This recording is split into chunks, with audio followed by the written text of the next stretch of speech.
നിങ്ങൾ കണ്ടിരിക്കുന്നത് ലിറ്റിൽ ഹനോ. അപ്പോൾ പാർട്ട് 7ലേക്ക് എല്ലാവർക്കും സ്വാഗതം.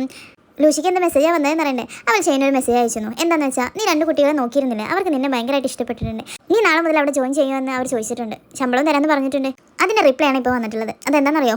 ഇല്ല, ഇപ്പം എനിക്ക് വരാൻ കഴിയില്ല. ഞാൻ കോമ്പറ്റീഷനിൽ ഭയങ്കര ബിസിയാണ്. എനിക്ക് ക്യാഷൊന്നും വേണ്ട. അത് കണ്ട ഉടനെ ലൂഷിക്ക് ഭയങ്കര സങ്കടമായി. അവൾ കരയാൻ തുടങ്ങി. അപ്പോൾ മനോഹരി ചോദിച്ചു, എന്താടി, എന്തിനാണ് നീ കരയുന്നേ എന്ന് ചോദിച്ചു.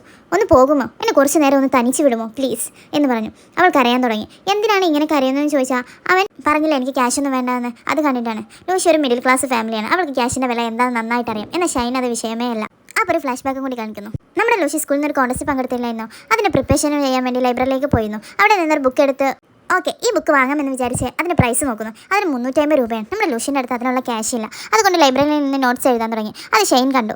ഹേയ്, നീ ഇവിടെ നിന്ന് എന്തിനാണ് എഴുതുന്നത്? ഇത് എനിക്ക് വീട്ടിൽ കൊണ്ടുപോയിക്കൂടെ? അത് നിനക്ക് ഒരുപാട് യൂസ്ഫുൾ ആവുമല്ലോ. അപ്പോൾ ലൂഷി പറഞ്ഞു, ഇല്ല അതൊന്നും വേണ്ട. ആക്ച്വലി എനിക്ക് കുറച്ച് പോയിന്റ്സ് മാത്രം മതി. അതുകൊണ്ട് ഇവിടെ നിന്ന് എഴുതിയത് എന്ന് പറഞ്ഞ് ലൂഷി അവിടെ നിന്നും സങ്കടത്തോടെ പോയി. ലൂഷി നേരെ അവളുടെ അമ്മയുടെ അടുത്തേക്കാണ് പോയത്. അവളുടെ അമ്മ ടെക്സ്റ്റൈൽസിലാണ് വർക്ക് ചെയ്യുന്നത്. ഓവർ ടൈമും എടുത്താണ് ജോലി ചെയ്യുന്നത്.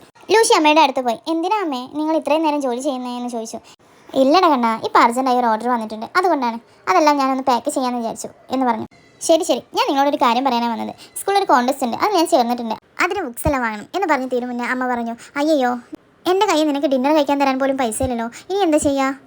എൻ്റെ കയ്യിൽ കുറച്ച് കാശുണ്ട്, അത് നീ എടുത്തോ. പിന്നെ നീ എന്താ പറഞ്ഞു തന്നേ ബുക്സിൻ്റെ കാര്യം എന്ന് അമ്മ ചോദിച്ചു. ലൂഷിക്ക് എന്ത് പറയണമെന്നറിയില്ല. ഇല്ല അമ്മ ഒന്നുമില്ല എന്ന് പറഞ്ഞ് സംഘത്തോടെ അവിടെ നിന്നും പോയി. ദെൻ നെക്സ്റ്റ് ഡേ ക്ലാസ്സിൽ ലൂഷി ഒറ്റയ്ക്ക് ഇരിക്കുകയായിരുന്നു. ഷിയാൻ ഓടി വന്നു. ലൂഷി ലൈബ്രറിയിൽ നിന്ന് ഒരു ബുക്ക് എടുത്തില്ലായിരുന്നു. അതെടുത്തിട്ട് വന്നിട്ട് പറഞ്ഞു, ഇത് ഷെയിൻ്റെ ബുക്കാണ്, അവനത് പഠിക്കുന്നില്ല. സോ നിനക്ക് വേണേൽ നോട്ട്സ് എല്ലാം നീ എടുത്തോ, ഓക്കെ ആണോ എന്ന് പറഞ്ഞ് അവൾ പോയി. അപ്പോൾ തന്നെ അവൾക്ക് മനസ്സിലായി ഷെയിൻ്റെ ലൈഫും എൻ്റെ ലൈഫും വളരെ വ്യത്യാസമുള്ളതാണ്.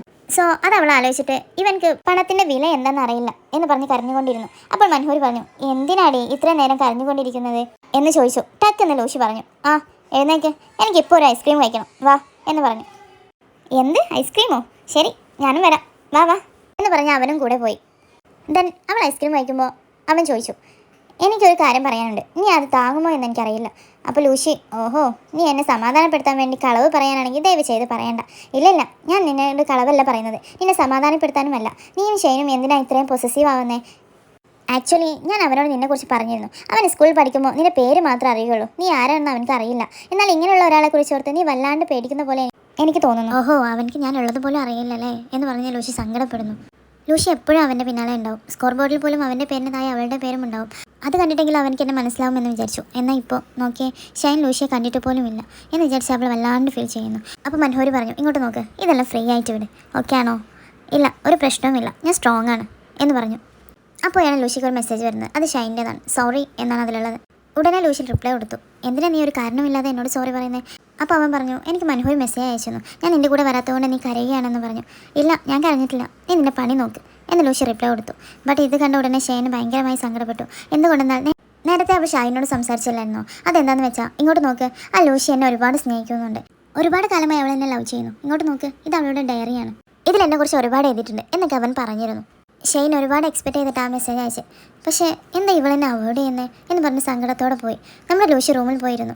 ഞാൻ നിൻ്റെ പിന്നാലെ ഒരുപാട് നടക്കുന്നു, എന്നാൽ ഇങ്ങനെ ഒരാളുള്ള കാര്യം നിനക്ക് അറിയുകയുമില്ല. നമ്മളുടെ ചെറുപ്പത്തിൽ ആ ചർച്ചിൻ്റെ മുന്നിൽ നിന്ന് നമ്മൾ എപ്പോഴും ഒന്നായിരിക്കണമെന്ന് പറഞ്ഞത് അത് നീ മറന്നോ? ഇല്ല ഇനി വെച്ചോണ്ടിരിക്കാൻ പറ്റില്ല, ഇത് അവളുടെ അടുത്ത് പോയി പറഞ്ഞേ പറ്റൂ എന്ന് പറഞ്ഞ് അവൻ ഷൈനെ കാണാൻ പോകുന്നു.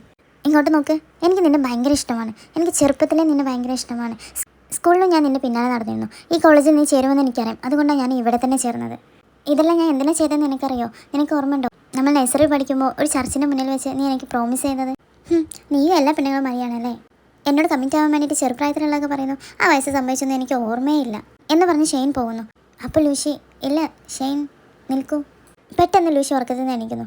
അയ്യോ ഇതെല്ലാം സ്വപ്നമായിരുന്നോ? ഇനി എന്താ സംഭവിച്ചെന്നറിയാം. അടുത്ത പാർട്ടിനായി വെയിറ്റ് ചെയ്യണേ. പാർട്ട് 8 അപ്ലോഡ് ചെയ്യുന്നവരെ എല്ലാവർക്കും ബൈ.